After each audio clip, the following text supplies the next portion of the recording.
Untuk simple linear regression tu kita ada summation of kita ada S, X, X, S, Y, Y, lepas tu X, X, Y. So sekarang kan kita akan ada lagi. Kita akan ada benda yang sama juga. Kita akan ada benda yang sama juga di sini. Cuma keadaan dia lain sikit lah sebab dia adalah multiple linear regression. Dia banyak variables. So, bila banyak variables ni lain sikit lah kita kira. Tapi kita boleh kira. Kita ambil yang 2 variable saja. Bismillah. Okey kan. So, sekali kita tengok sini. Okey, saya terangkan di sini. Okey, sekarang ni Y. Y ni kan persamaan kita kan. Persamaan kita Y sama dengan beta sifar tambah beta 1 X1. Saya tak nak letak I ni. Tambah beta 2 X2 tambah sehingga beta beta K XK tambah error terms. So sekarang ni yang ni kita ignore the error terms ni. Summation of Y ni tak ada dah error term kat sini, tak ada. Jadi summation jumlah Y. Y kan ada sampai N. So jadi bila Y sampai N, jadi beta sifar ni dikira sebanyak N kali. So beta 1 ni tetap. So ada N kan, N kali dikira sebagai N kali. So beta 1 summation ni, summation semua ni. Lepas tu kalau kita nak apply yang SSX ni kan, kita dah belajar sebelum ni. SSX ni summation of X kuasa 2 summation of semua itulah yang sebelum ni kan. Kita ingat balik. So kita akan ada juga summation of xi y. Ni kali dengan x1 dulu. X1 kali dengan y. Lepas tu beta. Beta ni kalau kali dengan x1 dia x1 lah. Lepas tu beta 1 ni dia x1 dia kedua jadi x1 kuasa 2. Lepas tu x1 dengan x2. Lepas tu X1 dengan X3, seterusnya sampai X1 hingga XK. Lepas tu kita Y ni X1, lepas tu X2 kali Y, X3 kali Y, XK. So bila XK kali Y yang hujung ni lah baru jadi XK kuasa 2. Okay. So jadi kita punya least squared line kalau kita ada ni kan, ni dia tulis ni yang sama macam kita tulis tu. Kalau dah tak ada error, y hat sama dengan beta sifar hat tambah beta 1 hat x1 beta 2 hat x2 tambah beta k xk. Tu hat sebab forecast value. So yang originalnya adalah y beta sifar beta 1 x1 tambah beta 2 x2 sehinggalah beta k xk tambah error terms, dan kita yakin dan sentiasa ingat error ni adalah y tolak dengan y hat. Okay, come. So, tadi saya dah ubahkan sum squared error. Sum squared error. Yang ni, nota semua potong buat macam saya ni. Sum squared error. Subhanallah. Jadi, sum squared error ni yang ni. Sum squared error ni, kerana error kan, error sama dengan y, I tolak dengan y hat. Jadi, sum squared error, sum perjumlahan squared kuasa 2. Jadi kalau sum squared regression, y bar, tengok ni, y bar tolak y hat kuasa 2. Sum squared total adalah yi tolak dengan y bar kuasa 2. So untuk dapatkan r kuasa 2 ni adalah sum squared regression bahagi dengan sum squared total. Bila kita dah dapat R kuasa 2 tu adalah multiple correlation coefficient. Correlation coefficient samalah dengan R kuasa 2 yang kita belajar tu. Lepas tu kita akan ada mean squared error. Mean squared regression, mean squared error dengan mean squared regression. Kalau mean squared regression, kalau kita ada observation dia K, maksudnya K kena tolak 1. Kalau mean squared error pula, N kena tolak dengan K supaya total ni kalau kita tambah ni K tolak 1 tambah N tolak K kan. Tengok K tolak 1 tambah K dengan K habis. So N tolak 1 total degree of freedom. N tolak 1. So kalau observation kita, OBS kita sama dengan 10, degree of freedom kita sama dengan 9, iaitu N tolak 1. Ini observation ni adalah N. Kalau kita punya ada 2, K sama dengan 2, kalau K sama dengan 2, so K tolak 1, mean squared error, mean squared regression sama dengan sum squared regression dibahagikan dengan K tolak 1, bahagi dengan 1 lah. Kalau mean squared error, sum squared total dibahagikan dengan N tolak K. N tolak K, N adalah 10, K adalah 2, 8. Jadi yang ni campur ni sama dengan 9. So degree of freedom sama dengan 9. Double check yang ni. Setiap kali buat latihan, pastikan degree of freedom ni betul. Kalau degree of freedom salah, memang salah. So, kita akan dapatkan table lah. Sum squared regression, degree of freedom, K tolak 1. Sum squared error, degree of freedom, M tolak K. So, total, sum squared total, degree of freedom adalah M tolak 1. So, ini adalah mean squared error, mean squared regression dengan mean squared error, and then satu lagi kita akan ada F kat sini. Okay. So yang ini, F test ni adalah kita nak uji keseluruhan model. So bila kita nak uji keseluruhan model ni, kita nak uji keseluruhan model yang kan kita ada Y. Kalau kita sampai ke K tolak 1 kan, Y sama dengan X beta sifar tambah beta 1 X1 sehinggalah beta K tolak 1 X K tolak 1 tambah error term. So kalau kita untuk keseluruhan model ni, yang kita nak uji di sini kan, beta ni yang perkali bagi X, koefisien bagi X. So beta 1, beta 2, beta K tolak 1. Tak ada, beta sifar tak ada. Jadi sama ada yang ni guna yang ni. Yang ni not all beta K equal to 0, ataupun kita tulis at least one of beta ini bolehlah dia nak tulis beta, saya guna beta I not equal to 0. Mana-mana boleh. Not all beta K equal to 0, ataupun kat sini kita tukarlah guna I. So kat sini I kita guna I. Sebab I ni represent 1, represent 2, represent K tolak 1.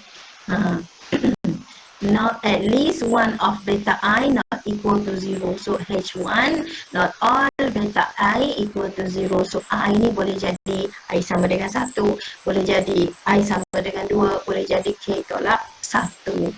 Okay kan? Nah, dua-dua ni boleh guna. Not all beta I equal to 0. Tidak semua beta 1, beta I ni sama dengan kosong ataupun at least one of BI not equal to 0. Okay.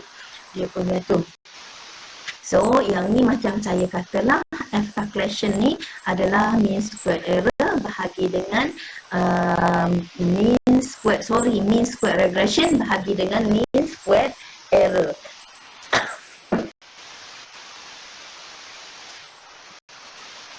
Okay. So, untuk okay, bismillahirrahmanirrahim. Mananya tadi?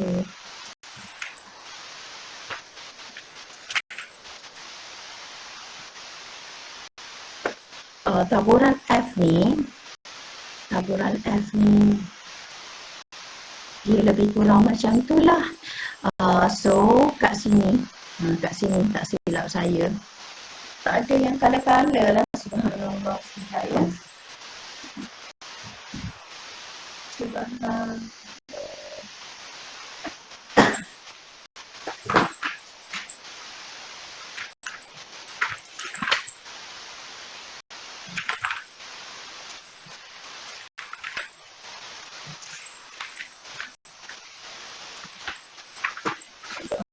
Sekejap nak cari yang kala-kala sikit. Subhanallah. Double fish. No, double fish. This is the appendix.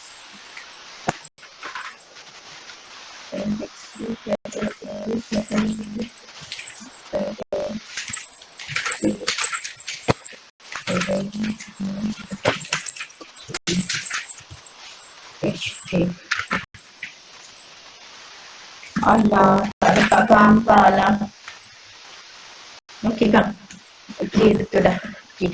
So, yang ni adalah dia punya subhanallah. Yang ni kalau Allah, Dr. Nuriza silap tulis, ini adalah alpha macam ni, bukan X. Jadi F calculation ni kita nak bandingkan kalau kita ada observation kita N sama dengan 10. Okay. So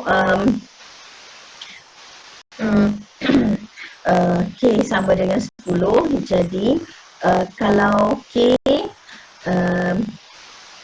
F K N tolak K 1 tolak alpha. Kalau alpha tu sama dengan 5%, so kat sini F K, kalau K sama dengan kita ada 2, jadi F 2, N tolak K 10 tolak 2 8, 1 tolak alpha ni adalah 95% lah. Nilai kat sini sebab alpha ni kat sini 5%, alpha sama dengan 5% kat sini.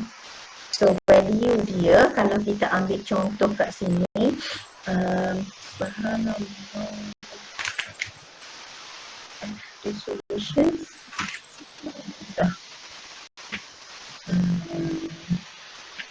0.5% dia 0.5 sekejap. 4.26 ni 4.26. Nanti saya bagi table F ni. Okey kan? So itu kalau kita nak cari nilai F lah. So calculation tu bergantung lah. Kalau calculation kita F calculation ni, katalah kita dapat F calculation ni, F calculation sama dengan 3. So dia berada di sini. So unable to reject H null lah. Unable to reject H null.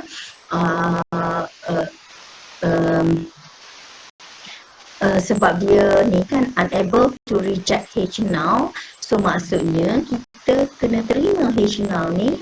So beta 1, beta 2, beta sehinggalah beta K tolak 1 ni sama dengan kosong. Ini tak mungkin akan berlaku. Tak tak mungkin akan berlaku. Sebab kalau sama dengan kosong, unable to reject H0, meaning that we accept H0. So bila semua ni sama dengan kosong, so persamaan kita dia akan jadi macam ni. Y sama dengan beta sifar. Kenapa? Y sama dengan beta sifar? Sebab beta 1 sampai beta K tolak 1 tu sama dengan kosong. So aim kita adalah to reject H0. Kita punya aim kita macam mana pun kita mesti reject H0. Kalau kita tak reject H0, maksudnya Y sama dengan beta sifar. Tak maksudnya dia tak ada persamaan lah. Y sama dengan constant. Yang ni kita guna dua. Kita tengok dua. Jadi langkah yang pertama tadi kita nak tengok summation of Y, perjumlahan YI. So perjumlahan YI kita ambil lah ni state bot call, ni adalah Y. Kat sini adalah Y, and then kat sini adalah X1, kat sini adalah X2. So mula-mula kita ambil perjumlahan bagi Y, perjumlahan bagi X1, perjumlahan bagi X2. So yang X1 kuasa 2 ni kita nak kira juga. Sebab tengok sini balik, X1 kuasa 2 ni kita nak kira juga daripada persamaan ni kan. Sebab kita ada dua sahaja, 1 dan 2, jadi perjumlahan X1, perjumlahan X2. Tetapi yang ni dia akan jadi, ni perjumlahan X1 dah guna kat sini. Jadi perjumlahan X kali dengan X1, XY. Jadi X kuasa 2. Jadi kita akan ada perjumlahan X kuasa 2 juga perjumlahan XY.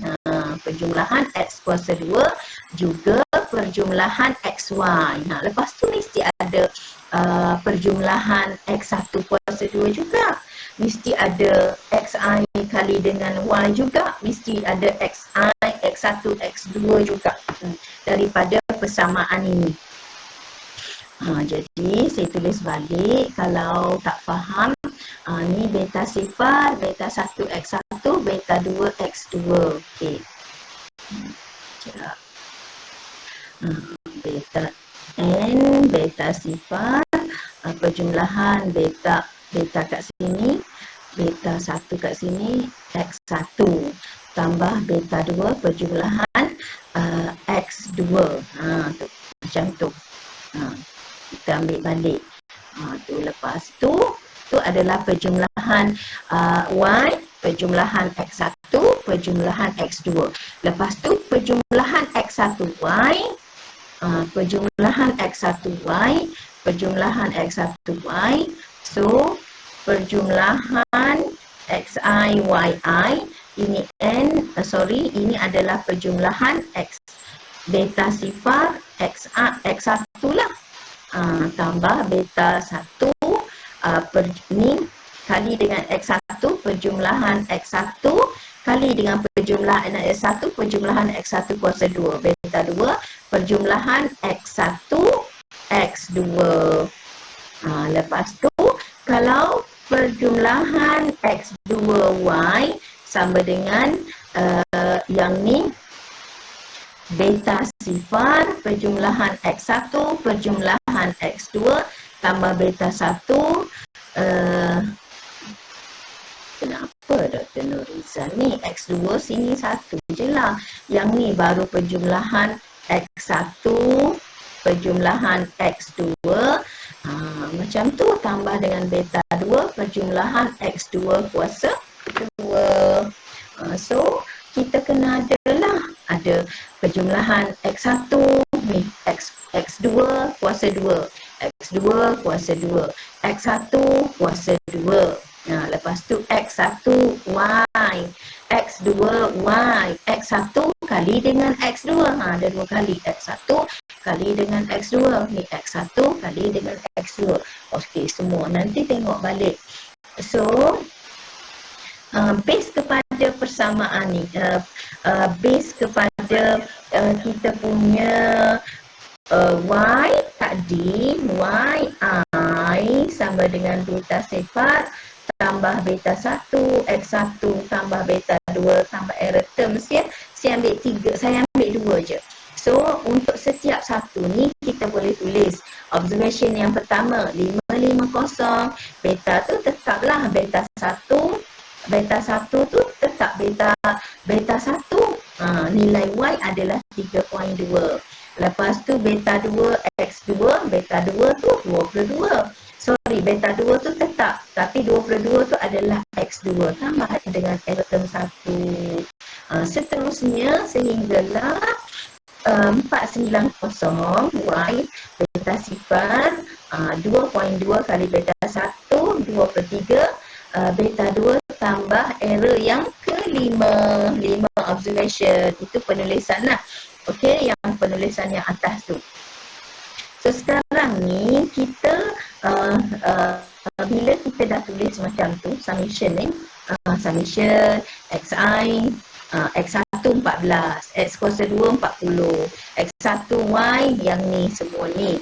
Jadi base kepada equation ni, okey, base kepada equation ni perjumlahan y sama dengan n beta sifar tambah perjumlahan yi sama dengan n beta sifar tambah beta 1 perjumlahan x1 tambah beta 2 perjumlahan x2.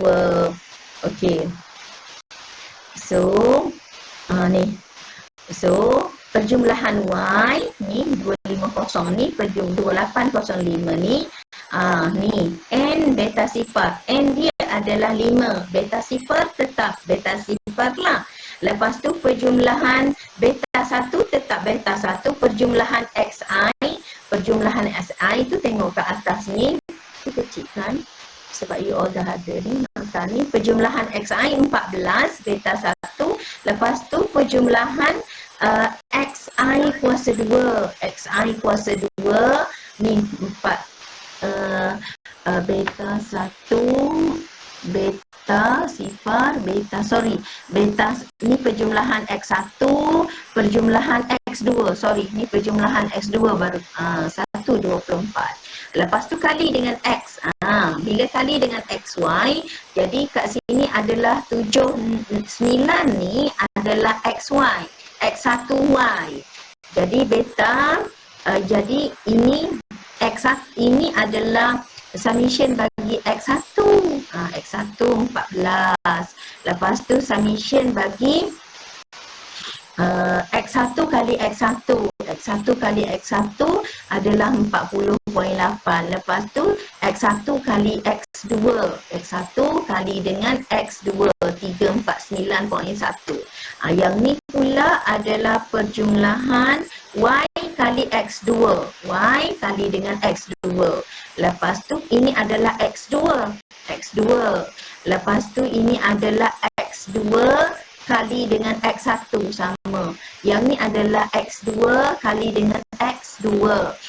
X2 kali dengan X2. Cukuplah 3 equation sebab kita ada 3 je parameter kat sini kan.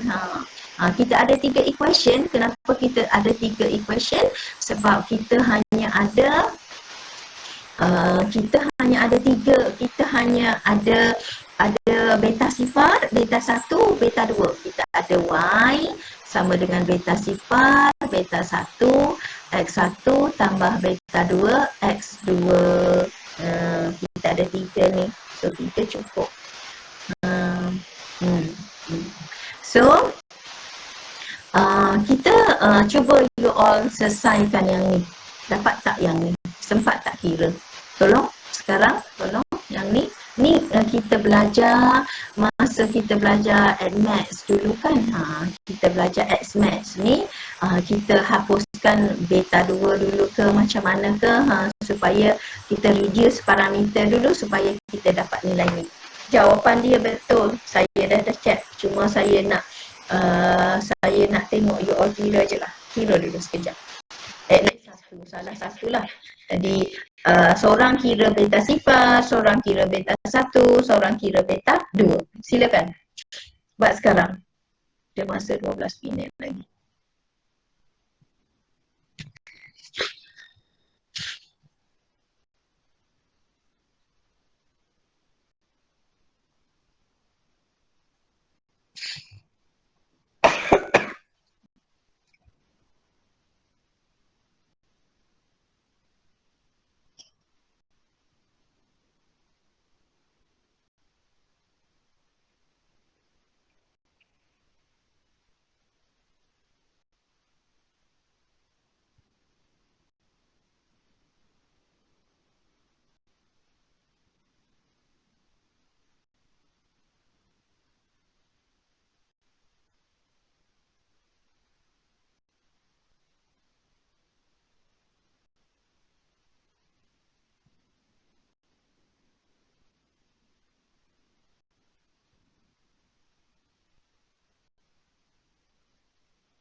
You all siap tak? Kalau tak siap nanti sambung check masing-masing. Kita nak sambung sikit ni, takut tak sempat siap. Okay, come. Okay, dan okay, kita sambung ni. We assume that beta sifar, anggaran bagi beta sifar yang ni, beta 1 yang ni, beta 2 yang ni. Yang ni jawapan ni tepat. Kenapa jawapan dia tepat? Sebab kita menggunakan software pun kita dapat jawapan yang sama. Yang software tu kat bawah. Ini kita kira manually. So, ini adalah nilai Y lah, anggaran bagi nilai Y. So, ini adalah least squared line for this data. Ini least squared, dia ada 3 ni. Nah, dia ada 3. Dia ada 3. So, kalau nak tulis yang sebenar, Y sama dengan tolak 44.81 tambah 87.64 X1 tambah 14.533 X2 tambah error terms. Data-data yang lain dia pergi kepada error lah yang lebih kurang tu daripada sini. Dengan menggunakan penganggar ni, kalau ganti nilai, okay, katalah observation 1, kita ganti nilai semua X1, X2 ni, selebihnya jadi error. Okay. So ini kalau kita guna SAS lah bila you masuk makmal ni. So untuk SAS ni kalau kita ada dua X maksudnya input, ini format dia. Data ni, data saja pun boleh, data student pun boleh, tak kisah. Data L, data Z pun boleh, input Y, X1, X2. So data line ni dia punya format dia ni. Format dia yang ni, dua ni. Data ni wajib ada. Data, input, data line ni wajib ada yang biru-biru ni. So kita masuklah nilai Y dulu, bagi space nilai X, nilai X2. Prop print ni adalah tujuan dia adalah untuk kita print. Prop correlation ni untuk kita kira dia punya correlation. Lepas tu prop regression ini adalah untuk dapatkan regression model. Lepas tu title multiple regression model. Model dia adalah Y sama dengan X1, X2. Lepas tu kita run. So kita dapatlah output dia. Kita prop print data. So kita check sama. So maksudnya kita tak salah masukkan data. Boleh install SAS ya. Minta, kalau tak boleh install SAS, minta dengan pegawai upload dulu team viewer. Berurusan dengan Cik Fairuz, dia akan suruh you all download team viewer. Lepas tu kita boleh guna SAS di makmal dengan password yang diberi oleh Cik Fairuz. Okey. Lepas tu, lepas daripada prop print, prop correlation. Prop correlation ni kita nak tengoklah ini prop correlation ni. Kalau Y dengan Y, correlation dia satu lah. Kalau Y dengan X1, correlation dia berapa? Kalau Y dengan X2, correlation dia berapa? Ni kalau X1 sama dengan X1, ni kalau ni sama. Yang ni X1 dengan X2. Lepas tu X2 dengan X1. Macam tu. Okey, so ini adalah modal kita tadilah yang kita kira. Ni kita dapat 44.81, 87.64, 14.51. Ini daripada SAS. Intercept ni adalah beta sifar. Okey. So kita ada kat sini R squared, adjusted R squared. Macam tu, dah siap dah untuk kita. Yang ni yang tadilah sebab kita ada data 5 kan. Data kita 5, N sama dengan 5, K sama dengan 2. Okey, K sama dengan 2. So degree of freedom untuk ni K kan, K degree of freedom. Degree of freedom untuk modal ni adalah regression. So error 2 lah. Degree of freedom tengok kat sini. Degree tengok balik ke atas. Degree of freedom untuk table ni dia kata apa, degree of freedom. K tolak 1. K tolak 1. K kita ada berapa? K kita ada N tolak K, N tolak 1. Ini macam salah. K tolak 1, K tolak 1. Kenapa dia keluar 2, 3 sekejap? Double check. Degree of freedom. Modal 4, error 2.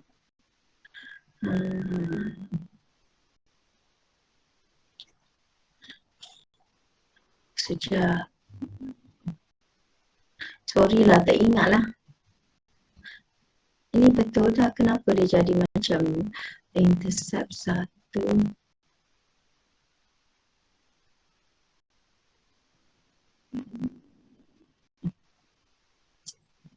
Saya tak ingat lah, Yon. Subhanallah, kenapa tiba-tiba tak ingat?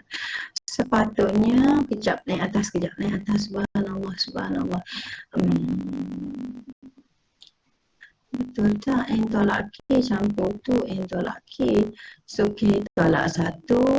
Regression K tolak 1. Sekejap tengok data kat sini. K. Beta 1, beta sifar. Faham.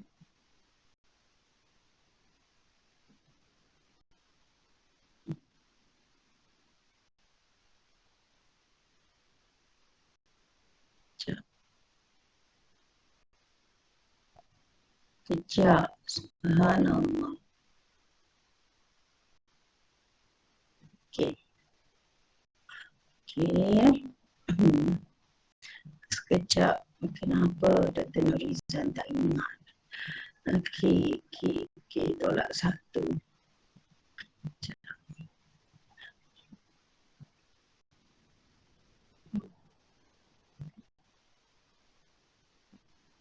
Nanti saya confirm balik, saya dah faham kenapa K tu dia akan jadi 2 kat sini.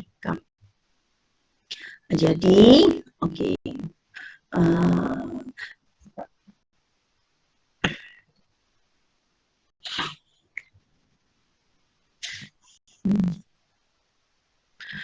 Ini betul lah, ini 4 betul. Number of observation 5, so model ni menggunakan 2. K ni yang merujuk kat sini, K ni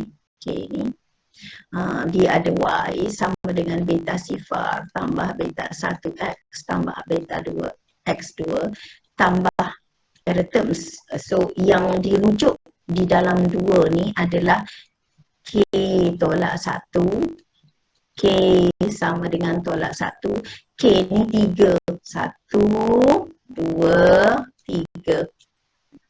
Tu dia K. K dia sana 1, 2, 3. K dia. So K dia adalah 2. Tak apa, saya akan ambil buku lain bagi dekat USO. Ni K ni 1, 2, 3. Jadi 2 kat sini. K ni adalah K sama dengan 3. Bila X2 X1, X2, maka K dia akan jadi 3. Sebab K ni merujuk kepada beta. So beta 1, beta 2, beta 3. So bila ini 3, K 3 tolak 1 sama dengan 2. Sorry. So error ni 2 lah, yang ni betul dah. Cuma nilai K tadi. Nilai K ni, dia kena, K ni beta ni kena tambah 1 sebab dia mengira beta sifar. Sebagai dalam modal tu adalah termasuk beta sifar, beta 1, beta 2. Jadi K sama dengan 3 tolak 1. Okey. So tengok sini kita validate dengan sini. Subhanallah, ada tak dia punya? Oh, tak ada. Tak apa, kita boleh buat yang ni. Okey kan. Esoklah kita sambung buat yang ni. Jadi, so sekarang ini daripada output SAS ini, Kalau kita tengok beta intercept ni tak signifikan, tak signifikan. Probability dia sangat besar. Sebab kalau nak signifikan T value, T sama ada lebih besar atau sama dengan 2, T kurang ataupun sama dengan negatif 2.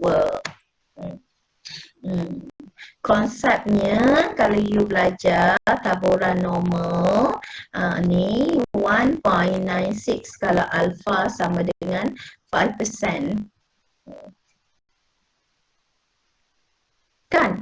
Kan taburan normal tu, tengok taburan normal kejap. Tengok taburan normal 5%. Kejap, ada kat sini. Alah, tak ada kat sini. Saya sambung esok lah. Saya sambung esok. Saya jenis esok. So, kita jumpa lagi esok. Cuba buat yang ni. Cuba kira yang ni betul tak? Cuba kira yang ni. Cuba kira yang ni sehinggalah lengkap kita dapat tabel ni. Sehinggalah lengkap kita dapat tabel sama dengan tabel yang SAS output ni. Saya tak ada password, tak boleh nak run. Ni sama dengan ni. Cubalah kira manually. Okay, with that, thank you. Tolong buat Google Doc untuk attendance. Kita sambung esok untuk multiple linear regression. Kita sambung yang ini lagi. Okay, Assalamualaikum. Selamat pagi.